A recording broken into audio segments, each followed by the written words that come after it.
പ്രസംഗത്തെ കുറിച്ച് പറയുമ്പോൾ നമ്മൾ പലപ്പോഴും കേട്ടിട്ട് മുമ്പിലിരിക്കുന്ന ആളുകൾക്ക് ഞാൻ പറയാൻ പോകുന്ന വിഷയത്തെ കുറിച്ച് ഒന്നും അറിയില്ല എന്ന ധാരണയോട് സംസാരിക്കും.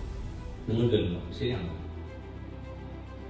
എന്റെ ഓഡിയൻസിന് എന്റെ മുമ്പിലിരിക്കുന്ന ന്യൂസ് റീഡർക്കും പോലീസ് ഓഫീസർക്കും പിന്നെ ബിസിനസ് മാഗ്നറ്റിനും പട്ടാളക്കാരനായ LIC ഓഫീസർക്കും ഫിസിയോതെറാപ്പിസ്റ്റ് ആയിട്ടുള്ള ആന്റണി സാറിനും ഞാൻ പറയാൻ പോകുന്ന വിഷയത്തെ കുറിച്ച് ഒന്നും അറിയില്ല എന്ന തോന്നല് എന്ന വിചാരത്തില് ഞാൻ സംസാരിക്കാൻ നിന്നാൽ എന്താവും അവസ്ഥ? ഇങ്ങനെയാണോ സ്റ്റേജിൽ കയറുന്നത്? അപ്പൊ നമ്മൾ സംസാരിക്കാൻ പോകുന്നത് നമ്മളെക്കാൾ അറിവില്ലാത്തവരാണ്. ആണോ അല്ലേ?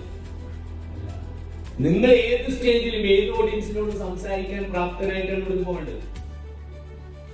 ആരോട് സംസാരിക്കണം, പക്ഷേ നിങ്ങൾ ആ ഓഡിയൻസിനെ കുറിച്ച് പഠിച്ചിട്ട് സംസാരിക്കണം. You don't try to befool others. When you are trying to befool others, you are befooling yourself.